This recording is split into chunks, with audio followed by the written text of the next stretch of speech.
Hello, it's Fabrik, and today I have the pleasure of discussing my time and my experience with my first professional makeup, as well as my private tutorial with Tyler Green, a finalist on Season 6 of Face Off. Together, we created a beautiful and elegant mermaid siren that you will see in the second part fully completed. But this first part is how we actually did everything. That includes my face cast, which you see before you, my sculpture for the piece, as well as the mold of the sculpture. To begin talking about how we actually made the face cast, you can see here that we mixed together a silicone base, part A and part B, and you only have 5 minutes to work with it, so make sure you manage your time well. And I had my mom help Tyler cover my whole face and bits of my neck in this solution, making sure to leave the nostrils open. We also put a bald cap on my hair so that it wouldn't rip it out, as well as put petroleum jelly on my eyelashes and eyebrows.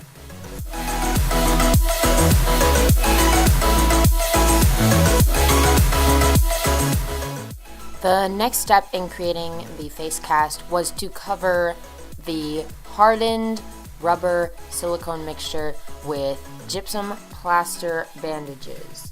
And just letting you know, if you do plan on making a face cast, please be careful using plaster, because plaster does heat up when it hardens and you don't want to injure the person that you're doing the face cast with.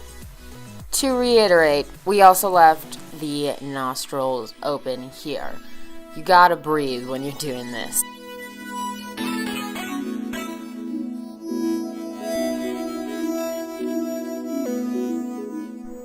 To take all of this material off your face, you want to first move the victims, as I like to call it, or your own face, and make as much weird faces as you can, and the plaster that is hardened on top should pop right off. Then you're just going to carefully peel away the silicone that is on top. You do not want to rip or tear it, as well as you don't want to damage a person's eyes and rip off their eyebrows or eyelashes. The final part in creating your plaster copy of your face is to layer in plaster. Now, you don't want to just pour plaster in because it'll take forever to dry and it's just not worth it. So we just layered in plasters, sort of let the first kind harden, and making sure to have the first layer be the most essential and perfect layer, because that is where it's going to copy every little detail that was picked up in the silicone piece.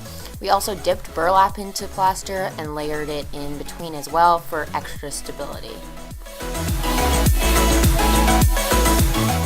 Then Tyler took a wet brush and made the back of the mold perfect, just because it is nicer looking when it isn't rough, and you also want it to be able to sit on a table without knocking over. So here is my final face cast. Make sure to let the plaster dry and let it steam, and please don't touch it while it's steaming because you will burn yourself. To begin the sculpting stage, Tyler covered my whole face cast in petroleum jelly so the clay will easily pop off. And we are going to be using just plain pottery clay for this, which is harder because you have to keep it wet for edges to not crack, but it's also easier to work with if you have less time. So to start out, we basically made the big and basic shape first and then went in with smaller details. He also taught me some really good tips, such as wetting a sponge and wiping it to get a perfect smooth complexion. And another thing to keep in mind, any pieces that have a back and that hang off are likely to get caught in the mold, so you want to create a backing, such as the fins and each of the little rivets in the head. After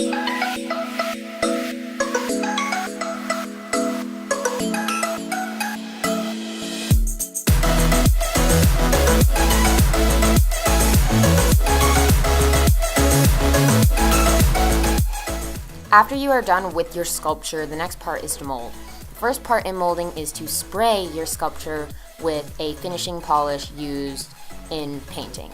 Then we use cheap clay to make a mold around, and by that we created walls and we put it really tightly up to the edge of the makeup as well as in the eye circles. We used this granite slab, which isn't that professional, but it worked for what we were trying to accomplish.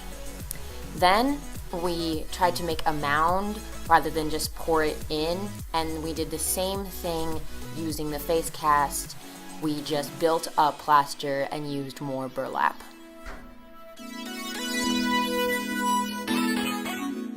After your plaster has completely hardened, you want to carefully peel away your face. And it worked super smoothly with ours because we used endust polish inside the mold before we layered plaster, which made the whole face just pop right off, which is a great tip that I will use later. Then we scraped off carefully the clay that was excess in the mold, and we were ready for foam latex.